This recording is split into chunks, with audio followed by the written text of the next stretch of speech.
Okay, I'll make a start. Hello, or kia ora, to our New Zealand colleagues who are joining us today. Thank you for joining us. My name's Darlene McLennan. I'm the manager of the Australian Disability Clearinghouse on Education and Training, ADCET for short. This webinar is being live captioned. To activate the captions, click on the CC button in the toolbar that is either located in the top or bottom of your screen. We also have captions available in the browser or in a browser, so Jane will actually add that to the chat box now. I am on Lutchawita, Tasmanian Aboriginal land, and the spirit of reconciliation, ADCET respectfully acknowledges the Lutchawita nations and also recognises the Aboriginal history and culture of the land. And I want to pay my respects to elders past, present and emerging, and to the many Aboriginal people that did not make elder status. I wish to acknowledge and pay respect to the Aboriginal community that continues to care for our country. I stand for a future that profoundly respects and acknowledges Aboriginal perspectives, culture, language and history, and a continued effort to fight for Aboriginal justice and rights, paving the way for a strong future. I also acknowledge all the countries participating in this meeting and also acknowledge their elders and ancestors and their legacy to us, and any Aboriginal and Torres Strait Islander people joining us for this webinar today. For today's presentation, we're heading across the ditch. I don't know if my New Zealand accent was very good there. So we're heading over to New Zealand. Last week, New Zealand launched the Dyslexia-Friendly Quality Mark, DFQM. The DFQM was inspired by a similar initiative in the United Kingdom, but tailored for the New Zealand context. It's a holistic initiative that promotes the creation of inclusive teaching and learning environments. We're so happy to have Mike and Annette here with us today as they're going to share their knowledge and experience with us. And ADCET is keen to investigate the opportunities for a similar initiative here in Australia. And as a part of our survey that we'll send out to all the participants, we'll ask if anybody else wants to join us in that journey. Just before we begin, just a few more housekeeping details.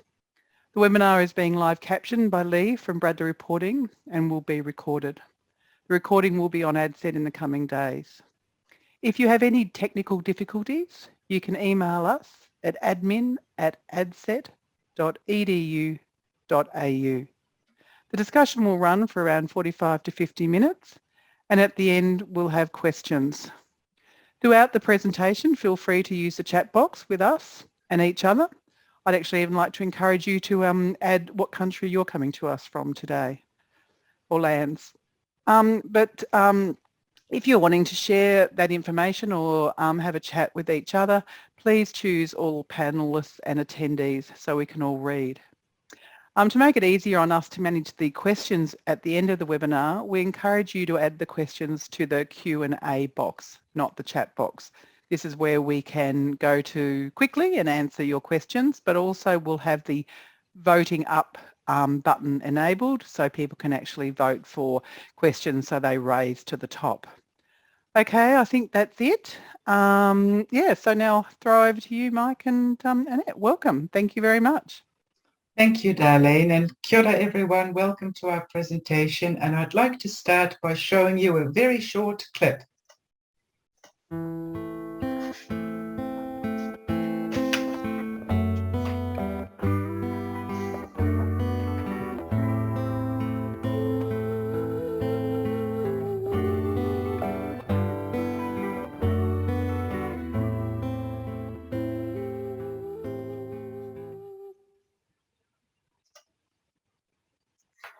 Welcome everyone and greetings to you all. E ngā mana, e ngā reo, e ngā iwi, e rau, rangatira mā, nau mai, haere mai. To the various authorities, voices, peoples and many leaders, welcome. And in the clip we've just shown you, you saw some lovely images of the natural beauty of New Zealand. And of course, it's a bit tricky at the moment to come and visit us in New Zealand, But one thing we can do today is take you along on this journey so that we can show you how we developed our Dyslexia-Friendly Quality Mark in New Zealand. And we feel really privileged, Mike and I feel really privileged to be able to present this webinar for you today. So many thanks to the people from ADCET for inviting us. And as you will know, New Zealand is a bicultural country. So that's why we've extended our welcome in the Maori language today. And it so happens that this week is Maori Language Week. So we take every opportunity to promote the language. My name is Annette, and I'm the LNAC Program Manager at Ako Aotearoa, and LNAC stands for Adult Literacy, Numeracy, and Cultural Capability. And I'm co-presenting this presentation with my partner in crime, Mike Stiles, and Mike will introduce himself soon. So I'm going to kick off, and then I'll pass the baton to Mike. And in New Zealand, we like to start our presentations with a whakatauki, which is a proverb that is appropriate to the theme of the presentation. And for this webinar, we've chosen the following whakatauki. He aha te mea nui o te ao, he tangata, he tangata, he tangata. What is the most important thing? It is people, it is people, it is people. And the reason why we've chosen this whakatauki is that the quality mark is by the people, for the people. Lots of people have been involved in developing the quality mark, and we hope it will also benefit many people. And of course, learners are at the heart of the quality mark because we aim to improve the support for learners, but it will reach a much wider group of people. For example, it will help build the capability of educators in this field. So people really are the central focus of this work.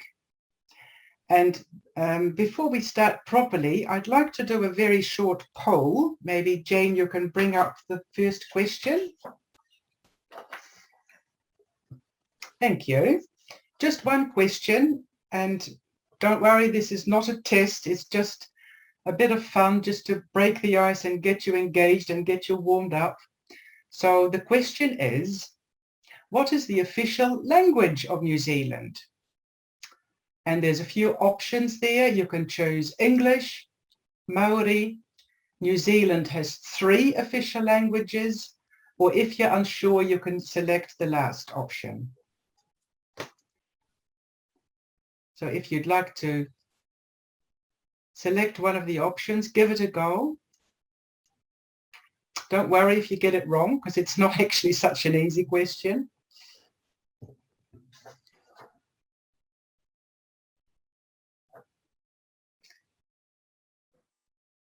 And maybe once, oh, here we are, here are the results. Ah, man, people have done very well. So 13% of you thought that the official language is English, 12% Maori, 55 of you selected the right option. New Zealand has 3 official languages, because I think we can all guess that English and Maori are 2 of our official languages, and of course our 3rd official language is New Zealand Sign Language. So well done, everyone. You got that right. Thank you. Okay. So I thought what I'd do to start with is give you a quick snapshot overview of what we do at Ako Aotearoa, because not all of you might be familiar with our organisation. Ako Aotearoa is New Zealand's Centre for Tertiary Teaching Excellence. So essentially what we do is we try and foster learner success through building educational capability. And we do this in lots of different ways. For example, one of the things we do is we offer the Tertiary Teaching Excellence Awards once a year. to celebrate the work of New Zealand's top tertiary teachers. We conduct and commission research. We have a fantastic website with a wealth of resources. And we offer professional learning opportunities for tertiary educators. For example, workshops and courses and webinars, communities of practice, events, quite a lot of professional learning and development opportunities. So that's kind of the big picture of what we do at Ako Aotearoa. Just to give you an example, last year we started a Neurodiversity Community of practice for anyone who has an interest in neurodiversity or expertise in neurodiversity. And I'm sure you'll all be familiar with neurodiversity as an umbrella term for dyslexia and dyscalculia and dysgraphia, dyspraxia, autism, ADHD. And it's just a platform for sharing experiences and resources and research and stories. And we have an online platform. It's just a closed Facebook group. And we also meet online about 3 times a year and invite a guest speaker. And the interest in this community has really grown in the past year. We keep adding new members every week. And so if any of you are interested, it's a free community of practice. You're very welcome to join. My email address is in one of the last slides, so you're always very welcome to email me. And for us as an organization, it's very important that all our work is grounded in our organizational values and guided by these values. And I've put our organizational values on the slide just to give you an idea of what they are. We've got Pumautanga, which is about providing stability and trust. Maramatanga, being insightful. Whakamanatanga, seeking to empower. Awhitanga, being inclusive.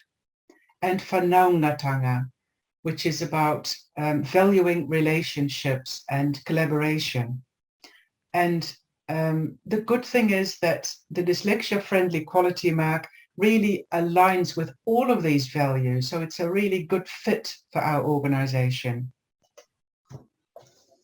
And I thought I'd just show you a photo of my team. This is my LNEC team.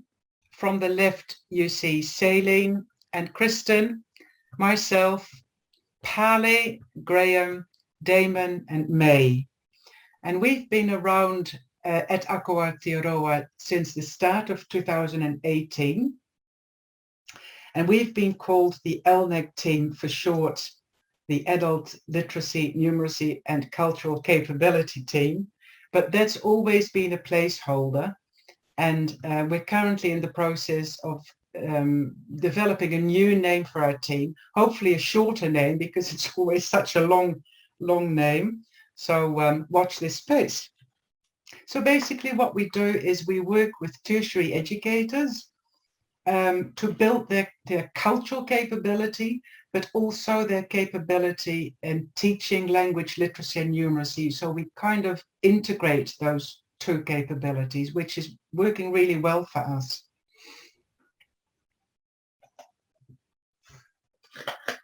And on a national level, our work is guided by New Zealand's tertiary education strategy. And on this slide, you see 5 of the 5 objectives of this strategy. The first one being learners at the center. The second, barrier-free access. The third, quality teaching and leadership. The fourth, the future of learning and work. And the fifth, world-class inclusive public education. And again, what we see is that the quality mark aligns perfectly with our national strategy, because the quality mark is all about improving support for learners and removing the barriers to access and building educational capability. And on an international level, we are guided by the United Nations Sustainable Development Goals. And I'm sure that all of you will be familiar with these SDGs. There are 17 Sustainable Development Goals, which are essentially a shared blueprint for a better and more sustainable future for all of us. And for the quality mark, of course, the fourth SDG is the most relevant, which is to ensure inclusive and equitable quality education and promote lifelong learning opportunities for all. And New Zealand has committed to the Sustainable Development Goals. And I didn't check, but I'm pretty sure that Australia's government must have done the same. So this kind of gives you the big picture of where the quality mark sits, both at an organizational level for our organization and on a national and international level as well. And the reason why we started the process of developing the quality mark was that we knew that learners with dyslexia tend to not receive the support that they need in education. They often experience all kinds of barriers, and usually this is to do with the fact that there's a lack of awareness and understanding of dyslexia. And in New Zealand, dyslexia wasn't officially recognized until 2007. So that means that teachers aren't typically trained in meeting the needs of learners with dyslexia. And we know from the research that proper support is absolutely crucial for the success of these learners. So that's really why we started this journey. And the reason why I'm showing a dark profile of a learner on the slide is that learners with dyslexia tend to hide their difficulties. And that's because they sense that people just don't get it, they just don't understand, and often they don't understand themselves, and they might feel like they don't belong. And yet, we know that learners with dyslexia have lots of strengths in lots of areas, but they can't reach their full potential if their learning needs aren't met. And that's why it's so important to raise that awareness and understanding so that they're not misunderstood as slow learners or lazy, but that their strengths are recognized and valued and harnessed.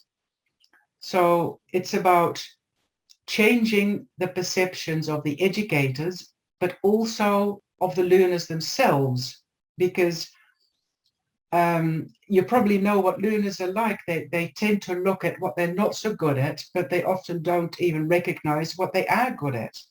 So if we can show these learners that their dyslexia is nothing to be ashamed about, and that it can be a real asset, and that they have lots of strengths, that they don't feel that need to hide anymore, and they can be proud of their dyslexia.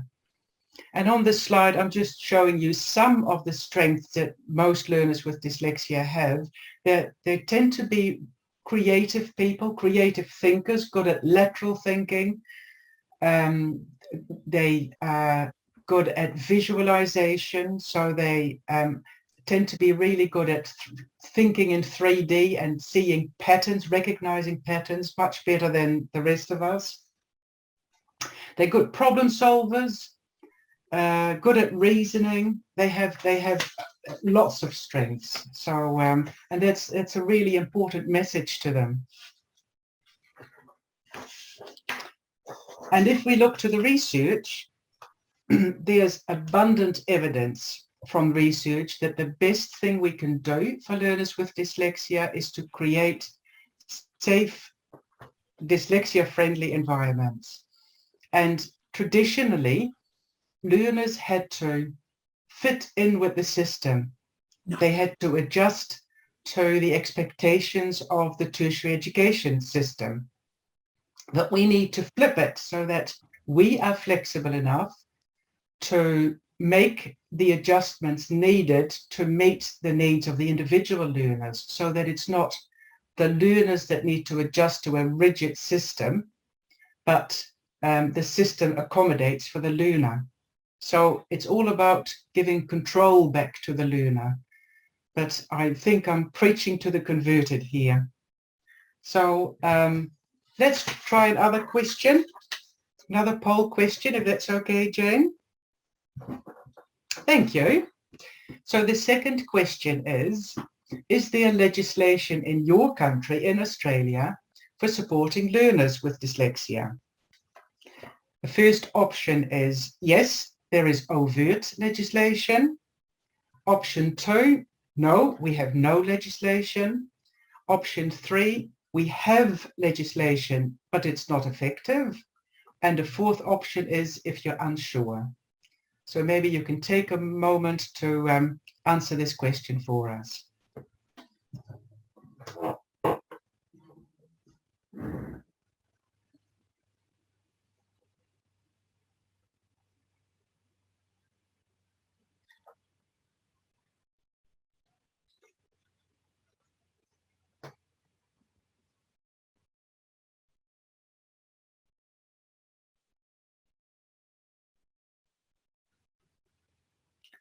And I'm sure once you've had a go, Jane will show us the responses.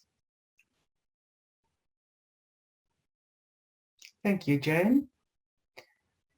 So, okay, that's very interesting, very interesting.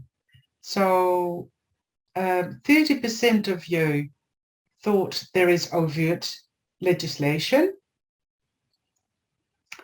Some of you said, no, we have no legislation. 38%, we have legislation, but it's not effective. So that's quite a large number of you. Actually, the highest percentage says that there is legislation, but not effective. And 29% are unsure. So it's not quite clear. And I know that in Australia, of course, it's a bit of a different setup from New Zealand, in that you have the states and the state government and the federal government, which is very different from New Zealand, of course. So maybe we should have been a bit clearer in our question. But it's interesting to see that there's not a unanimous response from you that you have overt legislation which is effective. And to be honest, it's a similar situation in New Zealand, because and thank you, Jane, you can close the responses now. Because we have some bits and pieces of legislation in New Zealand, but it's not yet effective. The good news is that a group of people in New Zealand, organizations in New Zealand, have been working very hard on getting legislation in place, and it's called the Accessibility Act.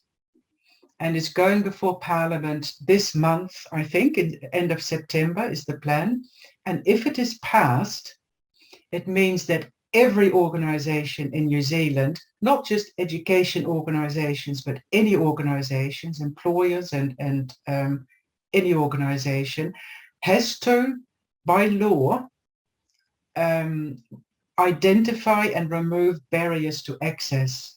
So once that law is passed, we have that legislative framework we have that legislative power, which will really help. I think it will really help to get organizations on board. So it's looking very promising. It's a work in progress. Thank you for doing that poll.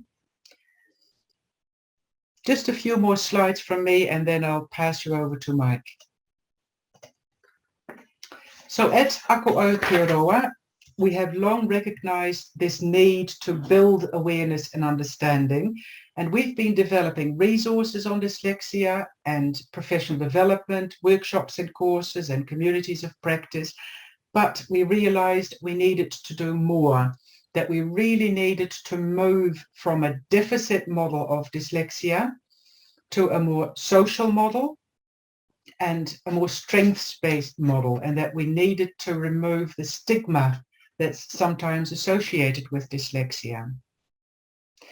So what we did was we looked to the United Kingdom, to their Dyslexia-Friendly Quality Mark, and we decided to develop our own quality mark that's appropriate for the New Zealand context. So we've streamlined the process and made it less bureaucratic than the UK model. And I wouldn't say that we've simplified it, but we've hopefully made it more practical and user-friendly. And the development of our quality mark has been very much a collaborative process. We've consulted widely with a task group and a reference group, and we've talked to lots of Maori and Pacific people in the tertiary education sector. And we've also conducted 3 pilot projects with 3 organizations, and Mike will tell you more about those pilot projects soon. And on the slide, you see our lovely new logo, which we're very proud of. So we have an English version and a Maori version. And I'll just read the Maori version out to you. So the Dyslexia-Friendly Quality Mark in Maori is Te tohu kounga whakarata tīpaupōtanga. Tohu meaning symbol, kounga quality, whakarata friendly, and tīpaupōtanga is the term that our Ministry of Education uses for dyslexia. And we feel that in New Zealand, the quality mark has the potential to be a real game changer because it promotes a holistic, whole organization approach that requires the buy-in from the whole organization at all levels of the organization so that everyone's on board to help create that inclusive environment. So it includes the learners, not just the learners with dyslexia, but all learners. It includes the educators, and that's a very broad concept because it includes the learning support staff and the resource writers and everyone that in whatever role people are to support learners. It includes managers, administrators, the marketing and comms people, the website people, everyone in the organization. They all need to do their bit. And also all the other stakeholders, such as the families and the learners' families and the community and the board of governors, because that leadership is so important. And a key aspect of the quality mark is ongoing professional development of staff so that learners are taught well and supported well.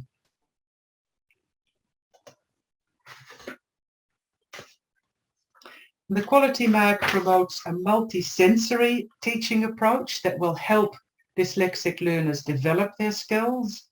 And of course, the good news is that what's good for learners with dyslexia is good for all learners, so everyone benefits. What I'm going to show you next is a clip of the 3 organizations who piloted the process for us, so that you have an idea of what it means for an organization to become dyslexia friendly. The reality is there are so many learners, 10% of New Zealand learners do have dyslexia. So as a learning organisation or as a youth organisation, you really want to be catering to those learners. As I've got older and I still struggle to read and write, it's been more clear to me that I have dyslexia because it wasn't recognised like it is now. We have a lot of underserved learners in tertiary, and there's a natural gathering of dyslexic students in the practical industries in vocational areas. I think having the Dyslexia-Friendly Quality Mark will demonstrate to our learners that we are serious about dyslexia. It enhances staff's ability to engage with young people, to understand their needs. And if staff understand what these young people's needs are and how to relate with young people with dyslexia, it's going to be a better outcome for young people.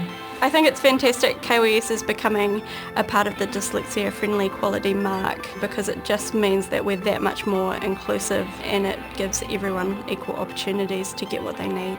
The Dyslexia-Friendly Quality Mark has helped me immensely, because we've noticed in my handwriting and my work the change from when I first started. That's a big difference.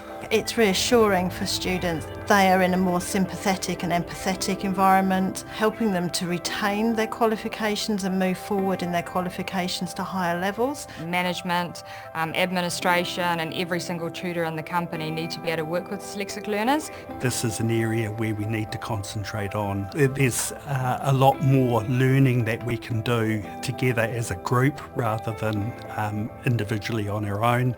I would say, why would you not do it?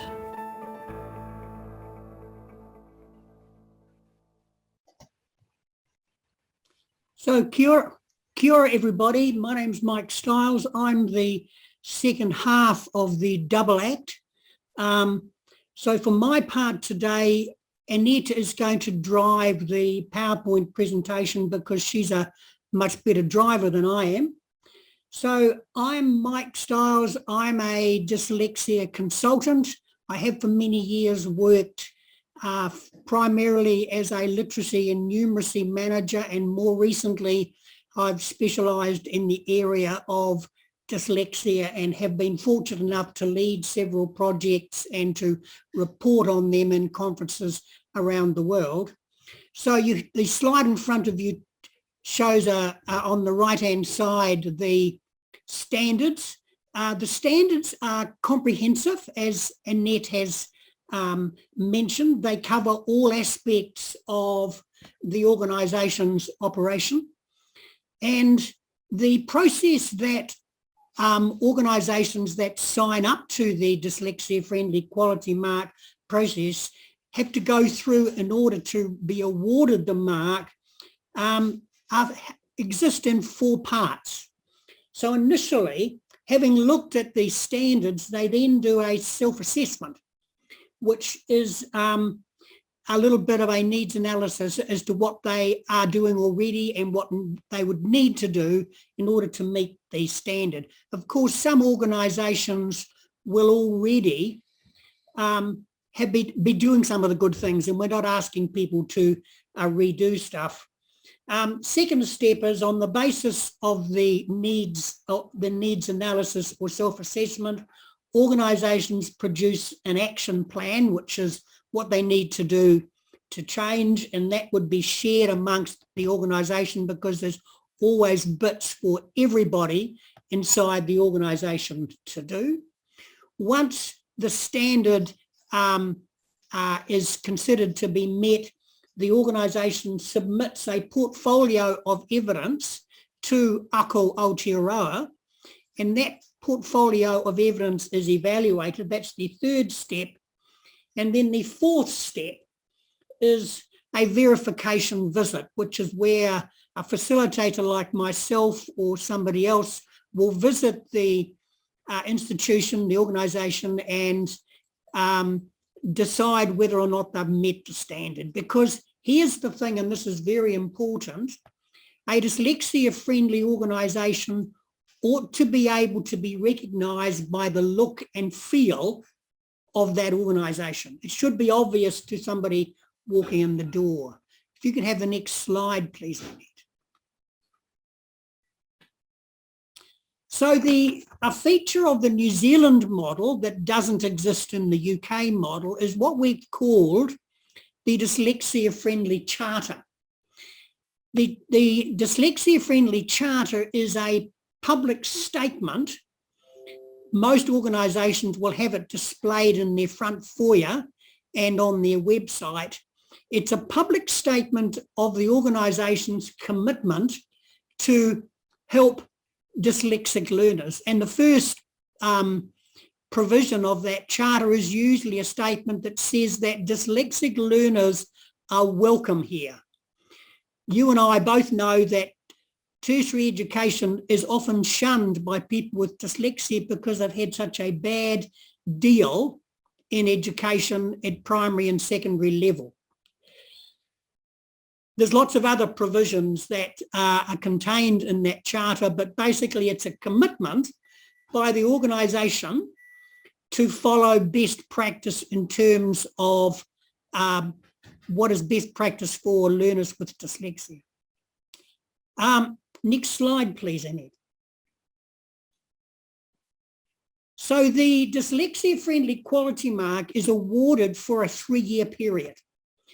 So, and then at the end of that 3 years, the organisation has got to resubmit a statement to confirm that they're still doing what they said they were doing, and hopefully they will have even done more, because we would like to think that this is an evolutionary thing, that as we learn more and more about dyslexia, the standards and the performance of organisations will slowly improve over time.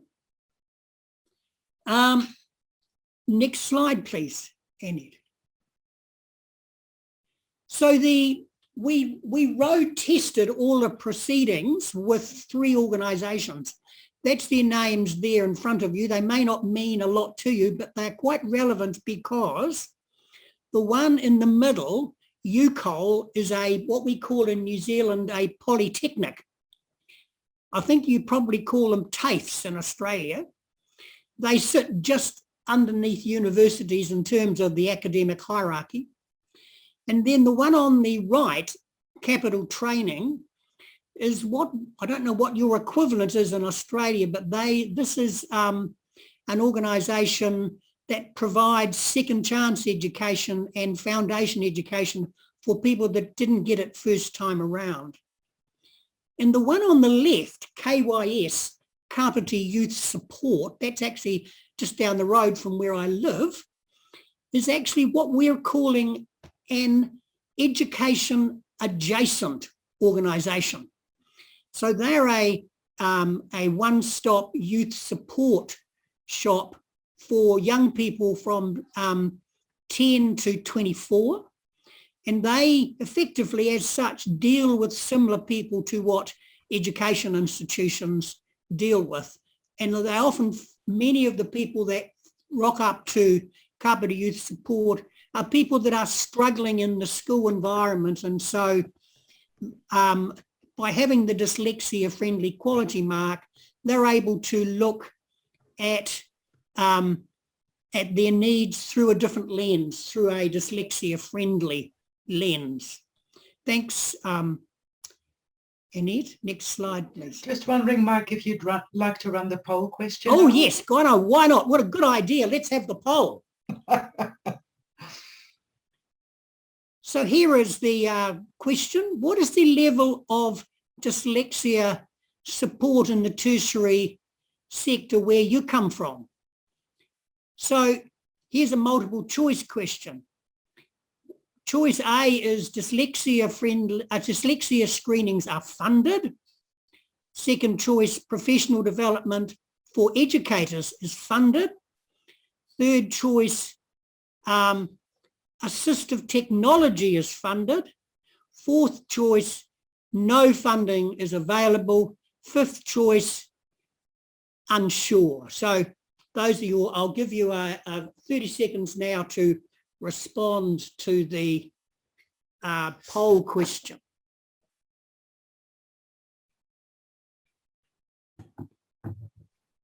It's Darlene here. While we're waiting, Mike, just a reminder, we've got a couple of questions that have come through in the Q&A box, but if people have any questions for Mike and Annette at the end of the webinar, please put them in there.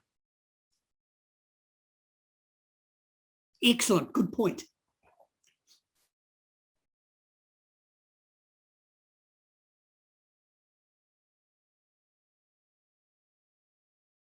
Oh, well, that's interesting. So the choices, the responses are, dyslexia screenings are funded, 9%. Professional development for educators is funded, 14%.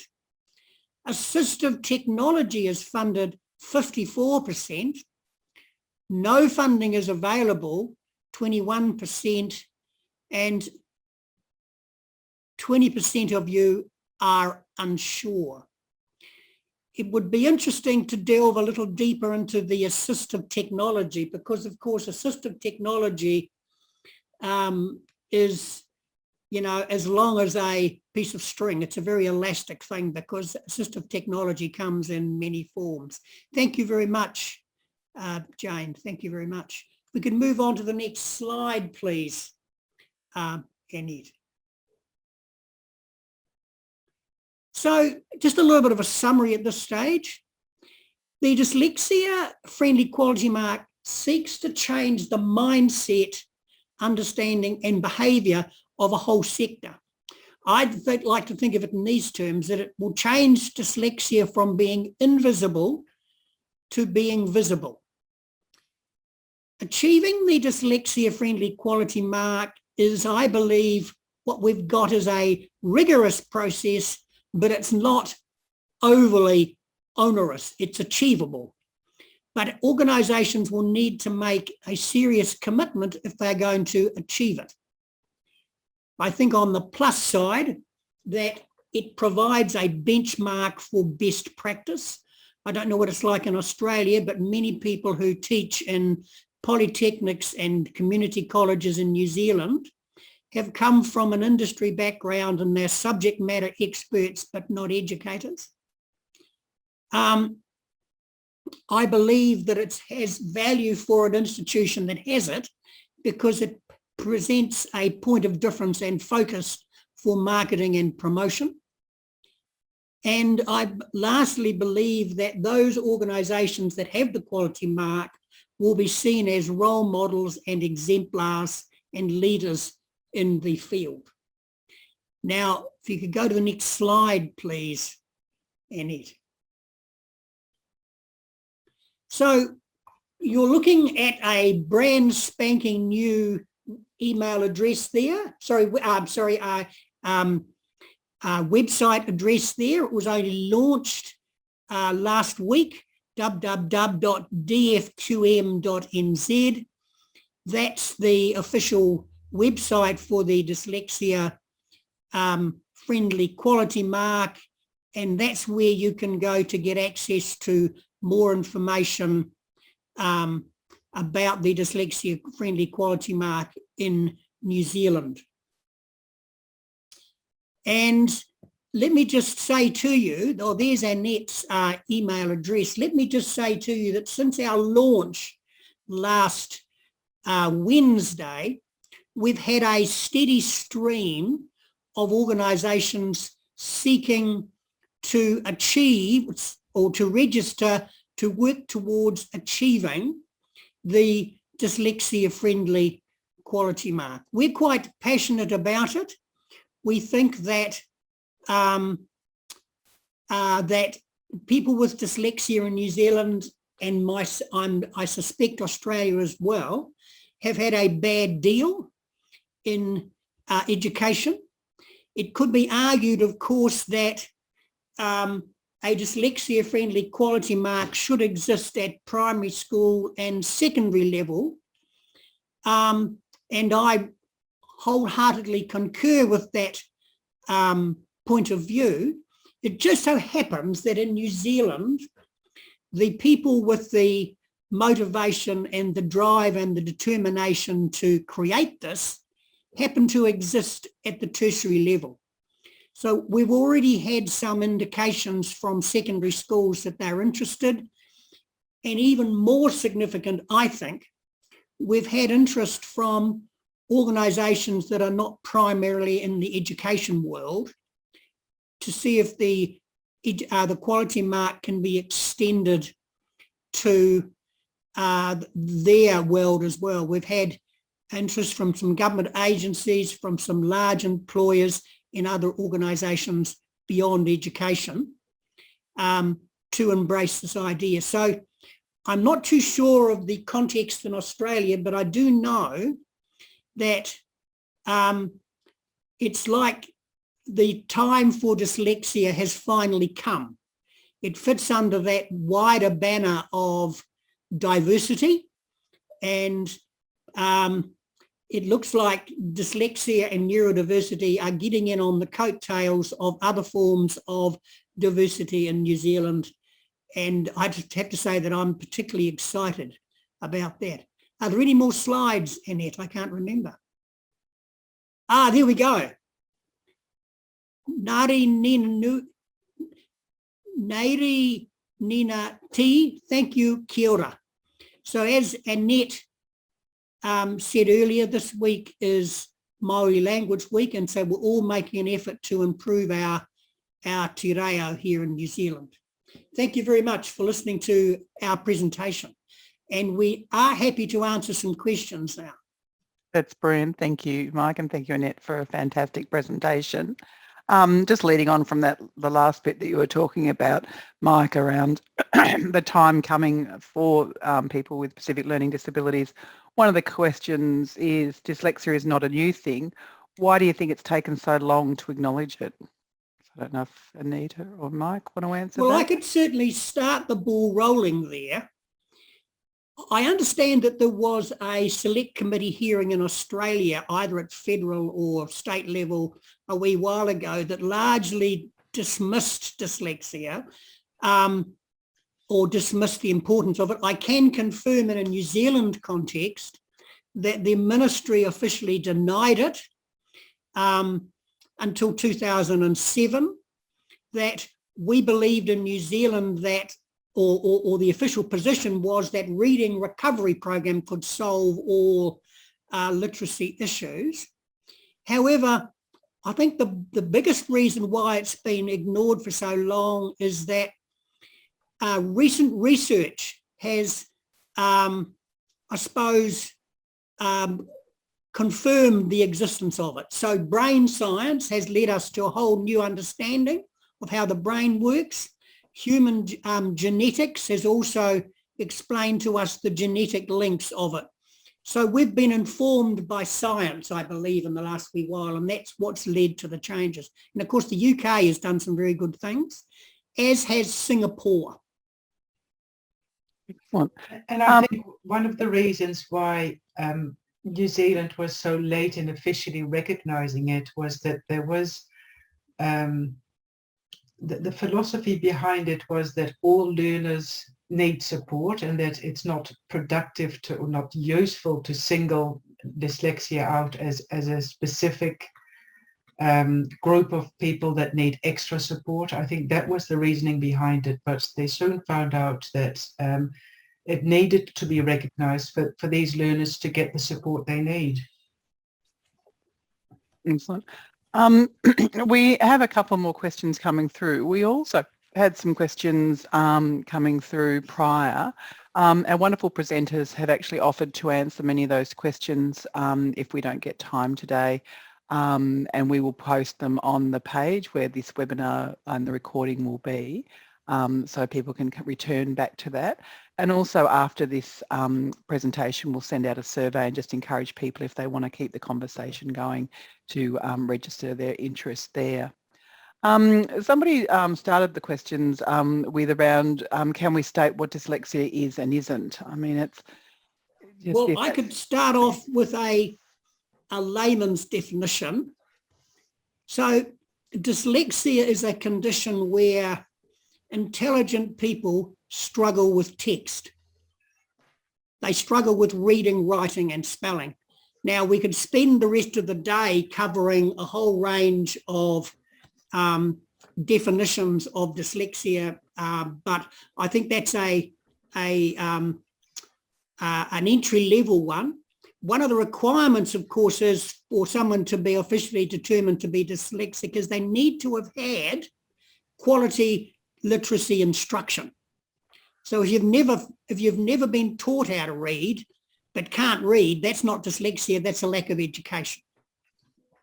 And if I could just add to that, we usually term dyslexia as a learning difference, not so much a learning disability, because it's a type of neurodiversity and a difference in how the brain is wired.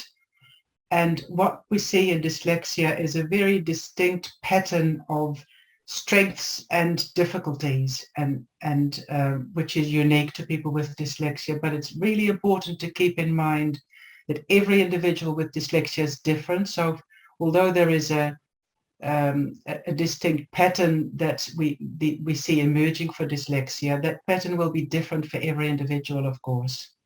That Yes. profile, yeah. Amen to that, Annette. Yeah, yeah. Excellent. Another question's come through from Craig. In a nutshell, what are some of the key aids for those with dyslexia? Yeah, that's a really good question.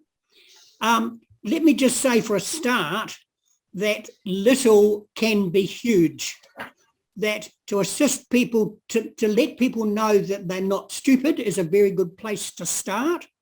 But there is some amazing technology out there, some of which is very, very inexpensive, like some apps on your phone.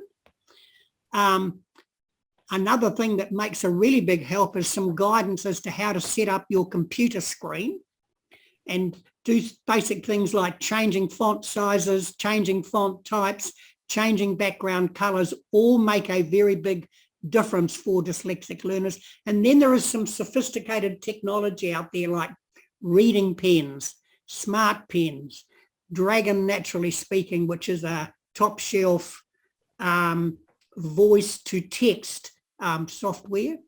There is another bit of software that's great for university and TAFE learners called, what's it called? Audio Note Taker. That I believe is, while it's great for dyslexic learners, it's actually great for learners full stop. It helps them organise lecture notes and other things in a way that they can organise their thoughts and memorise it and commit it to their deeper understanding. Thank you, Mike. And a few other things that come to mind for me that are helpful for dyslexic learners are generally allowing more time for tasks. They need more time, allowing more time for tasks and assignments, providing structure. Structure really helps, and routines. A quiet space to work often helps too. And presenting information in a visual way rather than text, so through PowerPoints and clips and graphs and mind maps and things. And generally in teaching literacy, multi-sensory teaching approaches that involve all the senses really helps too. And it's more than just catering for their learning needs, though. It's also about catering for their social and emotional needs, because learners with dyslexia tend to feel ashamed about the fact that they might have literacy difficulties, and that their self-esteem has often suffered through their negative experiences they might have had. So building that rapport with learners and building a safe and trusting relationship is really important. So that Can I just add one last thing? Yeah. Annette has just mentioned the time thing, and that's very important. For many learners, PowerPoints are one of the banes of their lives, unless, of course, you give them a copy of the PowerPoint. Because Annette mentioned the time issues, many dyslexic learners report they're just getting to terms with the PowerPoint slide in front of them, and then what does the tutor or educator do? He or she moves on to the next slide. And that can be a real challenge. So PowerPoints are great, but they're even better if they're handed out to dyslexic learners before the session, so they've got a copy of them. It's been great. There's been a little bit of discussion on the chat and in the Q&A around some of the other ideas around support, technology support, and it was great also that Annette, you actually shared the other support that are really important. Somebody else posted in the post, it's also read and write is excellent, which I know a lot of TAFEs and universities around the country have site licenses for. Yep. So if you're a student with dyslexia, check that out. And one of the things that I use daily in my work practice is Grammarly, which you can get a free version or a paid version, but I must admit, you know, I'm learning better as I go, as I'm using more and more, but I must admit I'm much more confident in sending emails now using Grammarly. We've got a couple of more questions and only 5 minutes to go. So hopefully this one will be quick, and then I'm going to actually ask Amelia's at the end because it's probably why we're here today. But can you recommend getting any training around or grad cert or something similar to that, kind of in dyslexia for teachers and academics and so forth? Is there any qualifications that you know around people can upskill? Well, Annette probably will want to answer this as well. Can I say that for the last webinar series that I ran here in New Zealand for Ako, there was one Australian lady who beamed in from Australia to attend the New Zealand-based webinar. So there was 3 one-hour webinars made up a series, and this one lady, and I'm sorry I don't remember her name. We don't remember everyone's names here in New Zealand. But she did participate in that, and Annette may have had a similar experience. And apart from that, in New Zealand, what we've got available is in training. Well, we at Ako Aotearoa offer 2 professional development courses. Mike facilitates an Introduction to Dyslexia course, which is a 3-week online course. And I facilitate the Reading Toolbox course, which is more about teaching literacy to learners with dyslexia. So it's a bit more of an advanced course. It's a 4-week online course, which is available to everyone. And we also offer courses on teaching literacy to adults. So things like spelling and decoding and reading comprehension. We've also got a fantastic university paper at the University of Waikato on dyslexia, and it's offered by Dr. Sue Dimmock, who has also written a book on dyslexia, and the book is available on our website for free. It's called Dyslexia Decoded. It's a free book which you can download from our website. So when you have a chance, just check out those resources on our website too. They're all free for you to use. Thank you. We'll also put a link to all those in our page after this, so that where the recording will sit.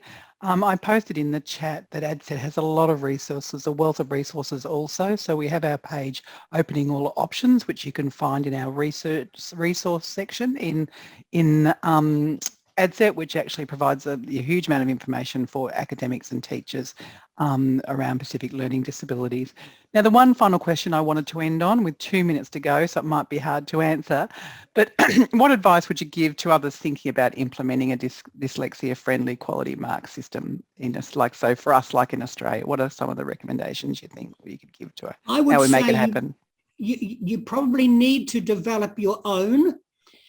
If we had just taken the British one and tried to apply it to New Zealand, I'm 99% sure it would have failed. Ours has got some New Zealand features to it, and while I think that Australia and New Zealand are not too far apart, but I think probably you need to develop your own one. Model maybe on the British model or our model, but I think you need to sort of put a bit of effort into developing your own one, because here's the thing, the journey is as important as the destination. The process you go through to develop it, we've learned a lot from the participating partners in developing it. We've got a much wider understanding. Sorry, I've used too much time, Annette. It's up to you. No, it's okay. I fully agree with what you're saying, Mike. And I was just thinking, for us, the key success factor in the development was the collaboration. And that's the recommendation I would make to you to talk to people and get everyone's ideas. It's really important to invest time into that and look at the research, of course, and the pilot projects have been very useful for us as well. We learned a lot. We really refined the process and the online tool through trialing it out, road testing it, as Mike calls it, with the trial organizations. That process has been invaluable. Getting some cultural input as well to see how it affects people with different cultures would be useful, I think, in your context. So generally, the collaboration is key. That's brilliant. Well, thank you. That sounds like one of the first steps that we can take. So I encourage everybody to fill in the survey and to identify if they're interested, and we can start the steps towards that if people are keen. We're getting lots of positive feedback already in our chat. It's been fantastic to hear from you both. Congratulations to you and New Zealand for this initiative. It's fantastic to see, and we look forward to having many more conversations and work in collaboration with you going forward. Thank you. Thanks for having us. Thank you very much for having us. Great, thank you. And thank you, Lee, for captioning brilliantly, and to everybody for joining us today. Have a great day. Take care. Cheers. Thank you. Bye-bye. Thanks, everyone.